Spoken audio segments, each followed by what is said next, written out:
Escaping Wonderland. Book 2. The Ledger Rewritten. Spoke. Chapter 1. The Mark in the Margin. The Queen of Spades opened the ledger at the same hour she always did, just after the last candle on the top shelf relit itself, which was always the thin one near the east wall, the one that burned crookedly no matter how many times she straightened the wick.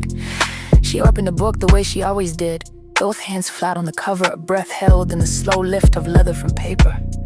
It was a ritual, and had weight.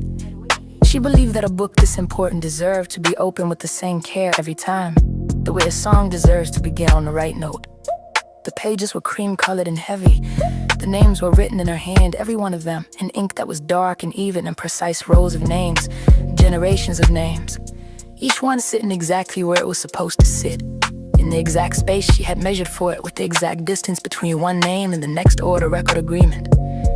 She turned to the newest page. She looked, and she saw it. A mark small in the margin, just to the left of a name she had written 3 days ago. Not a smudge, not a stain from a careless candle. A mark, deliberate, drawn with intention, a symbol she had never seen before. It looked almost like a letter, but not from any alphabet. She knew it curved where her writing was straight. It leaned where her writing stood upright. It was the size of a thumbprint, and it shimmered when the candlelight moved across it. She touched it. The ink was warm. Ink in the ledger was never warm. The Queen's ink dried cold and stayed cold. That was the nature of it, the chemistry of it, the agreement the ink had with the page. You wrote it, dried, it cooled, it became permanent. That was the entire point. But this mark was warm under her fingertip, the way a stone is warm after lying in the sun. Alive warm, recent warm. Someone had been in this room. Someone had opened this book. Someone had taken a pen or something like a pen and written in the margin of the great legend. Not over a name, not through a name beside it.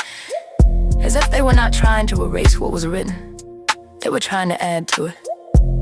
The Queen of Spades sat very still. Her face did not change. Her breathing did not quicken. She had not survived as long by reacting to things before she understood them.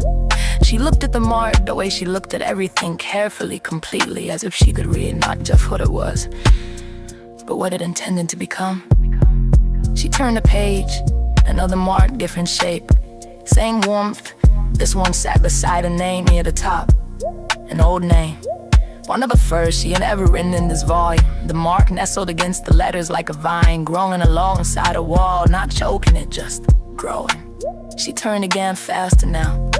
Another page after page. The margins were filling tiny symbols and handwriting that was not hers. Not one handwriting, but many.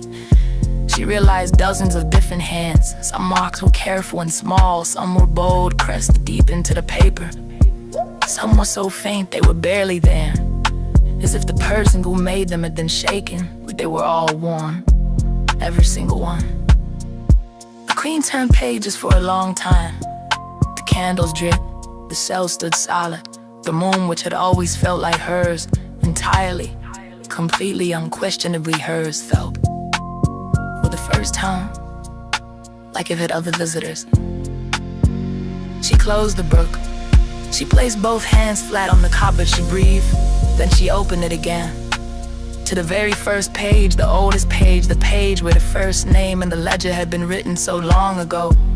The ink had gone the color of rust there, in the margin beside that ancient name, as a mark she had somehow never noticed before. It was not warm. It was not shimmering. It was old as the name itself. As if someone, a very long time ago, had done exactly what all these new hands were doing now. As if this had happened before. The Queen of Spades stared at that first ancient mark for a very long time. And she closed the ledger, gently. The way you close a door you were not sure you would open again. And sat in the candlelight, thinking thoughts she never had to think before.